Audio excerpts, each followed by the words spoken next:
चलिए, हम लोगों ने अगली क्लास में जो है वो यूनिट्स क्या होती हैं, फिजिकल क्वांटिटीज क्या होती हैं, डेराइव्ड क्वांटिटीज क्या होती हैं, ठीक है, इसके बारे में देखा था। तो हम लोगों को पता चला था कि जो फंडामेंटल क्वांटिटीज होती हैं, ठीक है, वो सेट ऑफ क्वांटिटीज होती हैं और आपको दो रूल्स बताए गए थे और जो ग्रुप उस रूल को फॉलो करेगा वही क्या होगा, फंडामेंटल क्वांटिटीज का सेट होगा, ठीक है। और बची हुई क्वांटिटीज क्या हो जाएंगी, डेराइव्ड क्वांटिटीज हो जाएंगी। तो जो फंडामेंटल क्वांटिटीज की यूनिट होती हैं उन्हीं को फंडामेंटल यूनिट्स बोला जाता है, ठीक है। और जो डेराइव्ड क्वांटिटीज की यूनिट्स होती हैं उनको डेराइव्ड यूनिट्स बोला जाता है। और कोई सिस्टम ऑफ यूनिट्स जो है, फंडामेंटल क्वांटिटीज और डेराइव्ड क्वांटिटीज की जो यूनिट्स होती हैं उन्हीं का कॉम्बिनेशन होता है, ठीक है। जैसे जो मापन है, जो मेजरमेंट है, ये हमारी बेसिक जरूरत थी, ठीक है, ह्यूमन की। इसलिए जो ये पूरा संसार है उसके हर छोटे छोटे भाग में किसी न किसी तरीके से मापन किया जाता था और हर जगहों पे यूज होने वाली जो यूनिट्स थी वो अलग अलग थी। मान लीजिए कोई एक जगह है जहाँ पे मास को मीजर करने के लिए किलोग्राम यूनिट यूज हो रही थी, लेंथ के लिए मीटर यूज हो रही थी, टाइम के लिए सेकंड यूज हो रही थी। तो दूसरी एक और जगह है जहाँ पे मास के लिए ग्राम यूज हो रहा था, लेंथ के लिए सेंटीमीटर यूज हो रहा था, टाइम के लिए सेकंड यूज हो रहा था। तो अलग अलग जगहों पे ऐसे ही, ठीक है, लोगों ने अपनी अपनी यूनिट्स बना ली थी और उसको वो यूज कर रहे थे। तो यही जो लोगों के द्वारा यूनिट्स बनाई गई थी, इन्हीं का जो कॉम्बिनेशन है यही क्या कहलाया, सिस्टम ऑफ यूनिट्स कहलाया, ठीक है। कि उनका जो यूनिट का सिस्टम है वो ये है, दूसरी किसी जगह पे यूनिट का सिस्टम ये है, ठीक है। तो अलग अलग जगहों पे जो यूनिट्स यूज हो रही थी तो हमने कहा कि भाई ये इस सिस्टम को यूज करते हैं, ये दूसरे सिस्टम को यूज करते हैं। तो जो कुछ पॉपुलर सिस्टम्स थे यूनिट्स के वो क्या क्या थे, ठीक है, वो एमकेएस सिस्टम था, सीजीएस सिस्टम था, एफपीएस सिस्टम था और एसआई सिस्टम था। तो ये पॉपुलर सिस्टम्स ऑफ यूनिट्स हैं, ठीक है। तो एमकेएस सिस्टम जो है, ठीक है, उसमें मास किलोग्राम में, लेंथ मीटर में और टाइम सेकंड में मेजर किया जाता है। ये मैंने सिंबल लिख दिया है, किलोग्राम का सिंबल केजी हो जाएगा, मीटर का सिंबल एम हो जाएगा, सेकंड का सिंबल एस हो जाएगा। ऐसे ही जो सीजीएस सिस्टम है उसमें मास ग्राम में, लेंथ सेंटीमीटर में और टाइम सेकंड में मेजर किया जाता है। मैंने सिंबल लिख दिया, ग्राम को स्मॉल जी से रिप्रेजेंट करेंगे, सेंटीमीटर को सीएम से रिप्रेजेंट करेंगे, सेकंड को एस से रिप्रेजेंट करेंगे, ठीक है। इसी तरीके से जो एफपीएस सिस्टम है उसमें मास को पाउंड में, लेंथ को फुट में और टाइम को सेकंड में मेजर किया जाता है। मतलब इनकी जो यूनिट्स हैं, मास की यहाँ पे पाउंड है, लेंथ की फुट है और टाइम का सेकंड है, ठीक है। जो सिंबल है इसको एलबी से रिप्रेजेंट किया, फुट को एफटी से रिप्रेजेंट किया, सेकंड को एस से रिप्रेजेंट कर दिया, ठीक है। अब ये तीनों सिस्टम्स हम लोगों ने समझ लिए, ठीक है। बाद में क्या हुआ, ठीक है, कि हम लोगों ने एमकेएस सिस्टम को एक्सटेंड किया और क्या बनाया, एसआई सिस्टम बनाया, ठीक है। जो एमकेएस सिस्टम है उसी को एक्सटेंड करके एसआई सिस्टम बनाया गया, ठीक है। अब एक संस्था है general conference on weights and measures, ये संस्था जो है वो हमको एसआई सिस्टम दी है, ठीक है। और हम लोगों ने डिसाइड किया है, दुनिया के वैज्ञानिक ने मिलकर डिसाइड किया है कि जो एसआई सिस्टम की यूनिट्स होंगी वही साइंटिफिक वर्क्स के लिए यूज की जाएंगी, ठीक है। तो general conference on weights and measures ये संस्था जो है, ठीक है, ये एसआई सिस्टम का देखभाल करती है, इसने एसआई सिस्टम दिया। और ये संस्था आज भी एसआई सिस्टम में कोई भी नई फंडामेंटल क्वांटिटी या किसी डेराइव्ड क्वांटिटी की एक स्पेसिफिक यूनिट डिसाइड कर सकती है सिर्फ एक प्रेस रिलीज जारी करके, प्रेस विज्ञप्ति देके वो ये काम करने का अधिकार रखती है, ठीक है। अब हम लोगों ने जब ये पढ़ लिया है तो आगे एसआई सिस्टम के बारे में हम लोग पढ़ते हैं, ठीक है। तो जब हम लोग एसआई सिस्टम के बारे में पढ़ेंगे तो देखते हैं हम लोग क्या कह सकते हैं।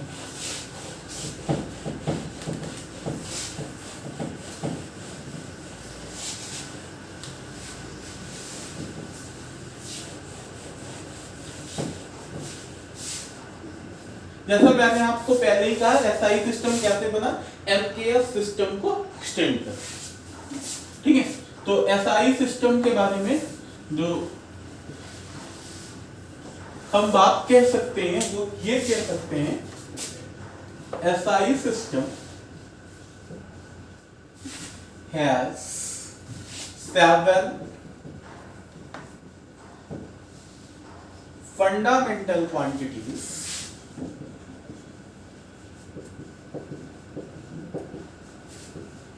and 2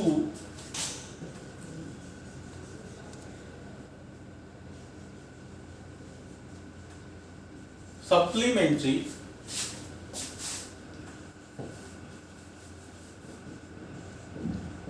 quantities,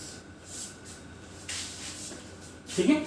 SI system has 7 fundamental quantities and 2 supplementary quantities।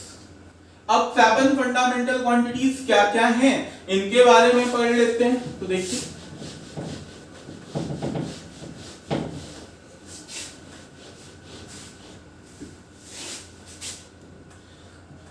SI system, यहां हम लोग लिख देते हैं फंडामेंटल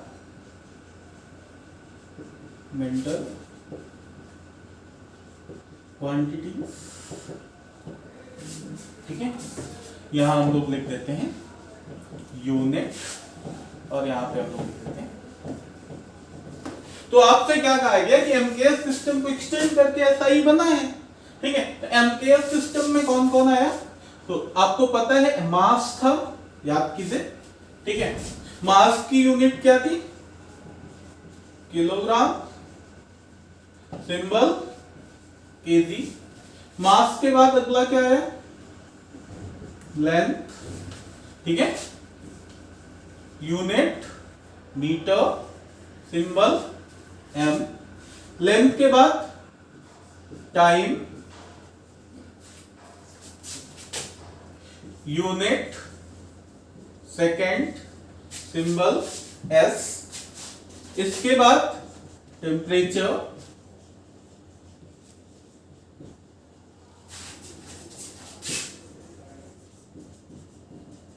केल्विन के।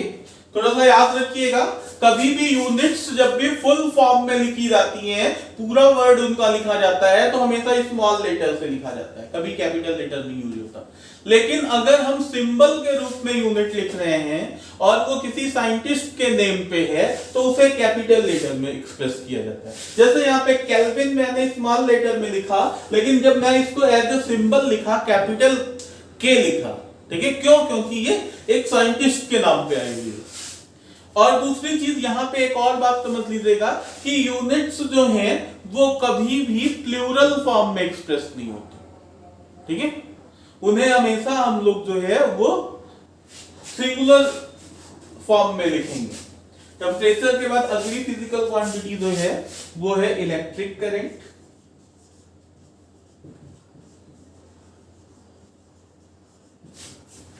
एम्पियर,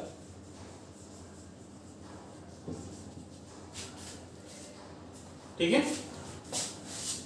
ये 5 क्वांटिटीज हो गई, 5 क्वांटिटीज। इसके अलावा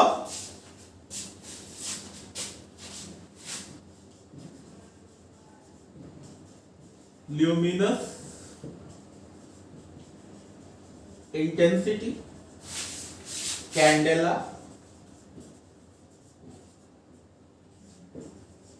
सीडी, ठीक है। और फिर अमाउंट ऑफ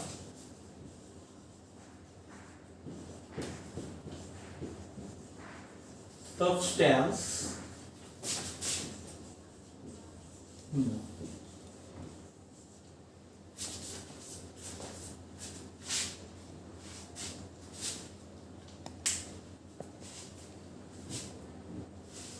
ठीक है, तो ये 7 फंडामेंटल क्वांटिटीज हैं जो एसआई सिस्टम जो है वो हमें देती है।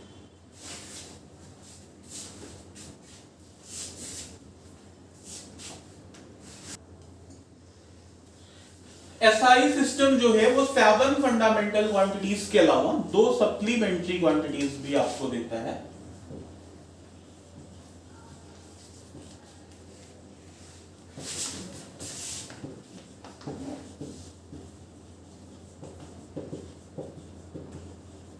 ठीक है, जो सप्लीमेंट्री क्वांटिटीज हैं कौन कौन सी हैं?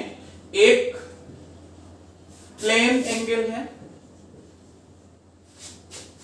दूसरा सॉलिड एंगल। ठीक है, तो आप देख सकते हैं, ठीक है, मान लीजिए ये 2 लाइंस हैं, इनके बीच में जो ये एंगल बन रहा है इसे हम लोग क्या बोलेंगे? Plane angle. ठीक है, और किसी एरिया के द्वारा किसी पॉइंट पे जो एंगल, ठीक है, बनाया जा रहा होगा वो क्या कहलाएगा? सॉलिड। इसके बारे में डिटेल्ड आप लोग बाद में पढ़ेंगे। ठीक है, अभी थोड़ा सा आइडिया दे दिया मैंने कि प्लेन एंगल क्या होता है और सॉलिड एंगल क्या होता है। अगर यूनिट्स की बात किया जाए तो प्लेन एंगल जो होता है इसकी यूनिट होती है रेडियन। ठीक है, ये हम लोग कह सकते हैं एसआई यूनिट यहां लिख रहे हैं और यहां पे क्या लिख रहे हैं? सिंबल लिख रहे हैं RAD। ऐसे ही सॉलिड एंगल का स्टेरेडियन होता है और हम लोग SR से इसको रिप्रेजेंट करते हैं। तो ये 2 सप्लीमेंट्री क्वांटिटीज हैं। ठीक है, ये क्वांटिटीज जो हैं एक्चुअल में इन्हें कोई यूनिट नहीं मिलनी चाहिए, फिर भी इन्हें यूनिट दी गई है, इस नाते इनको हम लोगों ने नाम दिया है सप्लीमेंट्री क्वांटिटीज। ठीक है, चलिए हम लोग जब एसआई सिस्टम के बारे में पढ़ चुके हैं, वहां पे यूनिट्स के बारे में हमने देखा है। ठीक है, तो यहाँ पे एसआई प्रीफिक्सेस के बारे में थोड़ा सा देख लेते हैं। ये प्रीफिक्सेस क्या है? ठीक है, ये यूनिट के जस्ट पहले लगते हैं और जो यूनिट की वैल्यू है उसे चेंज कर देते हैं। ठीक है, प्रीफिक्स का आप पहले पढ़ चुके होंगे। प्रीफिक्स का मतलब ही यही होता है जो किसी वर्ड के पहले लग के उसकी मीनिंग को बदल दे। तो वैसे ही, ठीक है, ये प्रीफिक्सेस किसी यूनिट के आगे रखते हैं और उसकी जो वैल्यू है, ठीक है, उसकी जो मीनिंग है उसे बदल देते हैं। ठीक है, तो इसमें देख लीजिए, यहाँ पे मैंने लिखा है पावर ऑफ 10, मतलब 10 की पावर में इसे एक्सप्रेस करेंगे। अगर कहीं आपको 10 की पावर 18 लिखा हुआ दिखे, ठीक है, तो हम उसे एक्स्ट्रा बोल सकते हैं, कैपिटल ई इसका सिंबल होता है। ठीक, अगर ऐसे ही 10 की पावर 15 लिखा हुआ दिखे, ठीक है, तो इसे हम लोग पेटा बोल सकते हैं, पी सिंबल होता है। ऐसे ही 10 की पावर 12 लिखा हुआ दिखे तो उसे टेरा बोल सकते हैं, कैपिटल टी सिंबल होता है। 10 की पावर 9 लिखा हुआ दिखे तो उसे गीगा बोल सकते हैं, कैपिटल जी सिंबल होता है। ठीक है, 10 की पावर 6 लिखा हुआ दिखे तो उसे मेगा बोल सकते हैं, कैपिटल एम सिंबल होता है। ठीक है, अब 10 की पावर 6 के नीचे जो सिंबल्स लिखे जाएंगे आप देखिएगा, ठीक है, वो स्मॉल लेटर में होंगे। इसके ऊपर सारे जो लिखे गए हैं वो कैपिटल लेटर में। यहां पे देखिए, अगर 10 की पावर 3 लिखा हुआ हो तो उसे किलो पढ़ेंगे, स्मॉल के से रिप्रेजेंट करेंगे। ठीक है, 10 की पावर 2 लिखा हुआ हो तो उसे हेक्टो पढ़ेंगे, स्मॉल एच से रिप्रेजेंट करेंगे।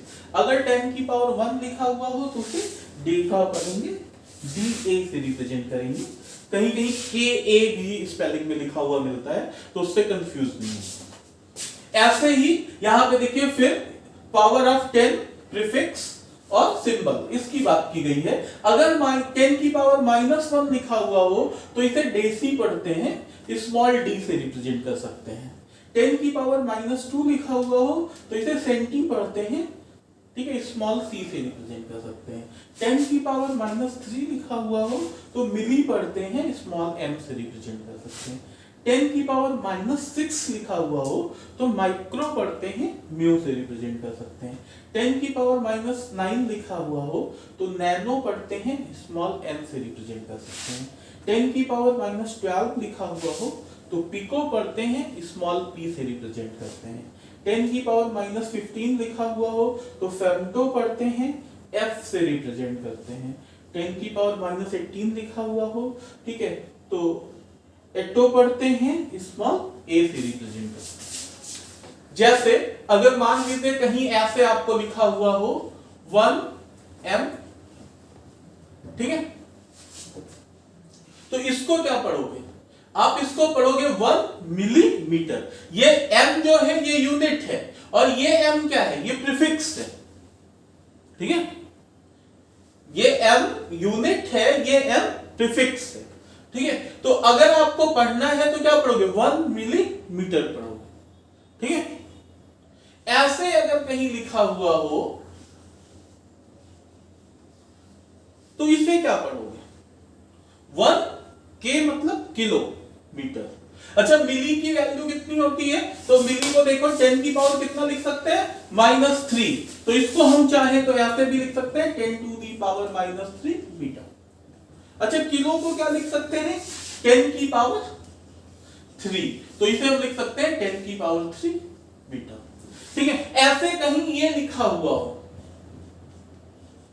तो इसे क्या पढ़ोगे? इसे पढ़ोगे 1 माइक्रो सेकेंड, ठीक है। अब माइक्रो को क्या लिख सकते हो? -6। तो हम लिखेंगे 10 की पावर -6 सेकेंड, ठीक है। ऐसे ही कहीं लिखा हुआ हो 1 जी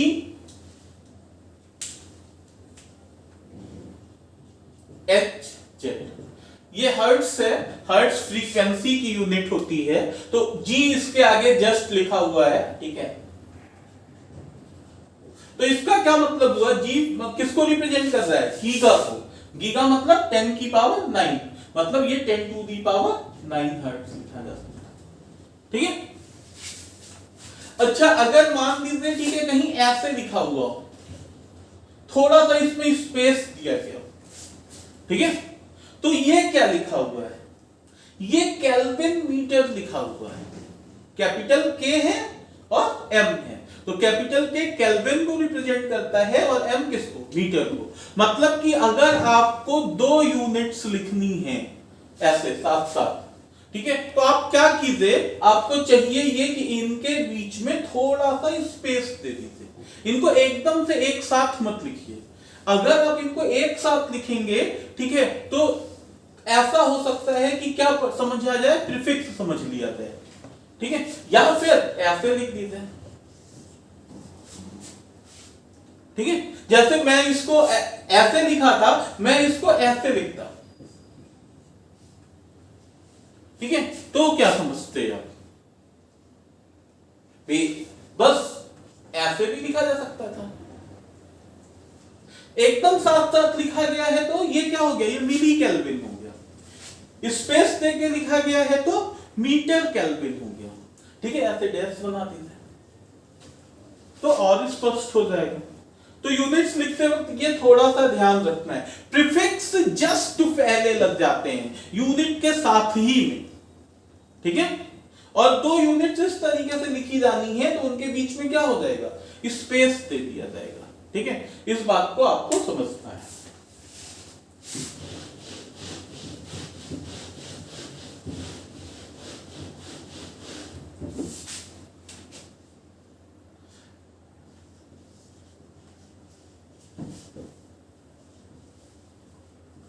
ठीक है, अगर कहीं ऐसे लिखा हुआ 1 एंगस्ट्रॉम, तो इसका मतलब होता है 10 टू दी पावर -10 मीटर, ठीक है। तो इस बात को, इसको ऐसे भी लिखा जाता है। तो अब आप ये नहीं याद करिएगा कि 10 की पावर -10 का प्रीफिक्स ये होता है, ठीक है, नहीं। ये क्या है, ये लेंथ की यूनिट है। ठीक है, इस टेबल में कहीं ये चीज नहीं आई होगी। आइए क्या देख लेते हैं, ये क्या है, ये यूनिट है। ठीक है, ऐसे ही 1 माइक्रोन, ये 10⁻⁻6 मीटर।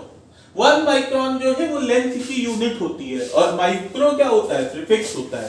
1 माइक्रोन बोलेंगे मतलब आप क्या बोल रहे हैं, आप लेंथ की यूनिट बोल रहे हैं। ठीक है, 1 फॉर मी, ठीक है, मतलब 10⁻⁻15 मीटर।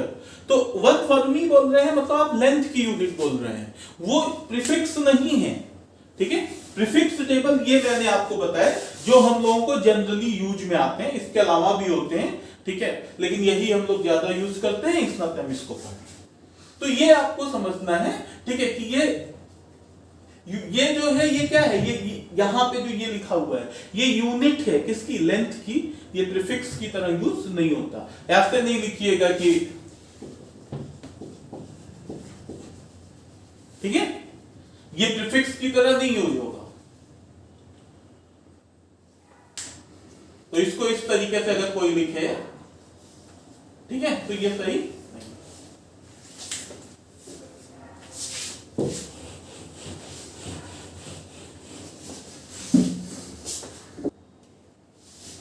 चलिए अब हम लोग सीखेंगे कि डायमेंशनल फॉर्मूला कैसे लिखा जाता है। ठीक है, तो डायमेंशनल फॉर्मूला होता क्या है, सबसे पहले इसे देख लेते हैं। The representation of a physical quantity in terms of given fundamental quantities is called dimensional formula। ठीक है, अब आप ये शब्द देखिए, बड़ा इंपॉर्टेंट शब्द है, गिवन फंडामेंटल क्वांटिटी। किसी फिजिकल क्वांटिटी को दिए गए फंडामेंटल क्वांटिटीज के टर्म्स में एक्सप्रेस करना ही क्या कहलाता है, डायमेंशनल फॉर्मूला कहलाता है। The powers on fundamental quantities are called dimensions. और फंडामेंटल क्वांटिटीज पे जो पावर्स आती हैं वही क्या कहलाती हैं, डायमेंशंस कहलाती हैं। ठीक है, अब आपको ये सब समझना चाहिए, गिवन फंडामेंटल क्वांटिटीज मैंने लिखा, इसका मतलब क्या हुआ, दी गई फंडामेंटल क्वांटिटीज। लेकिन हम लोग तो याद करके रखते हैं कि हमारे पास 7 फंडामेंटल क्वांटिटीज हैं। ठीक है, तो आपको अब बता चुका गया है कि जो 7 फंडामेंटल क्वांटिटीज हैं वो एसआई सिस्टम में, मतलब अगर हमें डायमेंशनल फॉर्मूला एसआई सिस्टम के बेसिस पे लिखना है तो हम उन्हीं 7 फंडामेंटल क्वांटिटीज का यूज करेंगे जो एसआई सिस्टम में गिवन है। लेकिन क्वेश्चंस ऐसे भी बन सकते हैं, if force, velocity and time are taken as fundamental quantities then find the dimensions of the mass. ठीक है, अब यहां पे क्या है, यहां पे फोर्स, वेलोसिटी और टाइम ये फंडामेंटल क्वांटिटीज हैं, ऐसा क्वेश्चन में दिया गया है। ठीक है, तो इसी नाते मैंने वर्ड यूज किया गिवन फंडामेंटल क्वांटिटीज। ठीक है, दी गई फंडामेंटल क्वांटिटीज जो क्वेश्चन में गिवन है। और अगर क्वेश्चन में कोई फंडामेंटल क्वांटिटी के बारे में जानकारी नहीं दी गई है तो आप क्या मानेंगे, आप ये मानेंगे कि हम किस सिस्टम की बात कर रहे हैं, एसआई सिस्टम की बात कर रहे हैं। ठीक है, और आप जो है फिजिकल क्वांटिटी को, दी गई फिजिकल क्वांटिटी को एसआई सिस्टम के फंडामेंटल क्वांटिटीज में ब्रेक करेंगे। ठीक है, या रिप्रेजेंट करेंगे। बात क्लियर होती है। ठीक है, तो डायमेंशनल फॉर्मूला क्या होता है, बहुत ही सिंपल सी चीज है। ठीक है, किसी दी गई फिजिकल क्वांटिटी को दिए गए फंडामेंटल क्वांटिटीज के टर्म्स में अगर आप एक्सप्रेस कर दें तो उसी को हम कहते हैं क्या, ये क्या है, डायमेंशनल फॉर्मूला है। किसका, दी गई फिजिकल क्वांटिटी का। ठीक है, और जो फंडामेंटल क्वांटिटीज पे जो पावर्स आएंगी वही क्या कहलाएगा, वही डायमेंशन कहलाएगा। ठीक है, अगर ये बात क्लियर है आपको तो एक एग्जांपल के थ्रू इस बात को समझते हैं। ठीक है, अगर हमें एक क्वेश्चन ऐसे दे दिया जाए,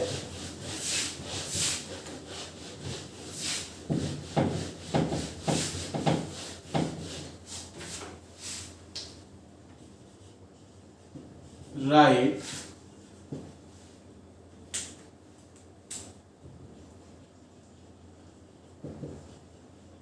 dimensional formula of force। ठीक है, right dimensional formula force, dimensional formula force का लिखिए। तो आपको कहीं नहीं मेंशन किया गया कि कौन कौन सी फिजिकल क्वांटिटीज जो हैं वो फंडामेंटल हैं, फंडामेंटल क्वांटिटीज की कोई जानकारी नहीं दी गई। आप क्या अज्यूम कर लें कि हमें किस सिस्टम में लिखना है, एसआई सिस्टम में लिखना है। तुरंत ही आपको समझ में आ जाना चाहिए कि एसआई सिस्टम में 7 फंडामेंटल क्वांटिटीज होती हैं। ठीक है, कौन कौन सी होती हैं? मास होता है, लेंथ होता है, टाइम होता है, करंट होता है, हम लोग बोल सकते हैं इलेक्ट्रिक करंट होता है, टेम्परेचर होता है। ठीक है,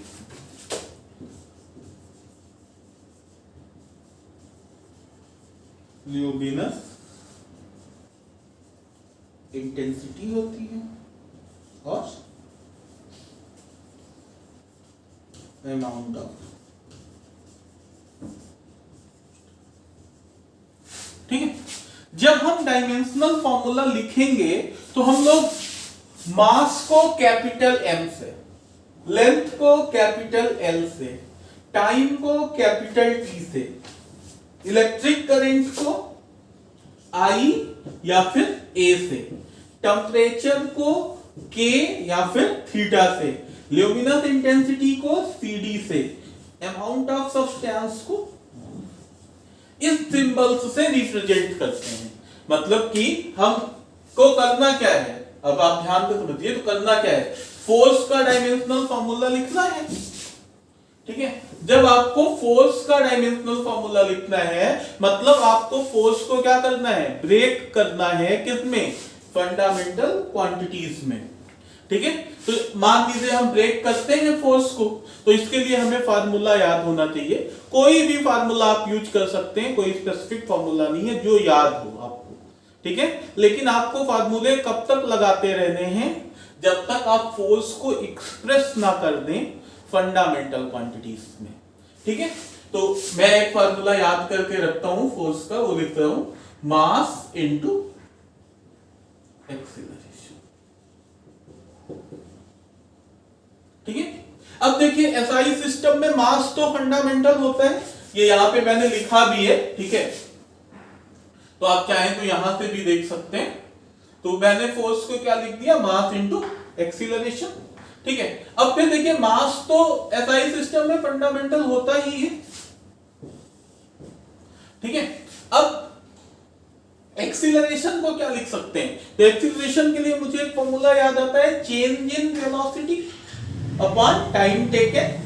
टाइम टेकन मतलब सीधे सीधे टाइम भी लिख सकते हैं। ठीक है, अब देखिए मास और टाइम ये दोनों एसआई सिस्टम में फंडामेंटल क्वांटिटीज होती है। देखिए कौन नहीं होता है, चेंज इन वेलोसिटी। ठीक है, तो चेंज इन वेलोसिटी का मतलब क्या है, final velocity minus initial velocity. Basically अगर देखा जाए तो ऐसे लिखेंगे। ठीक है, तो याद रखिएगा ये एक रूल है। ठीक है,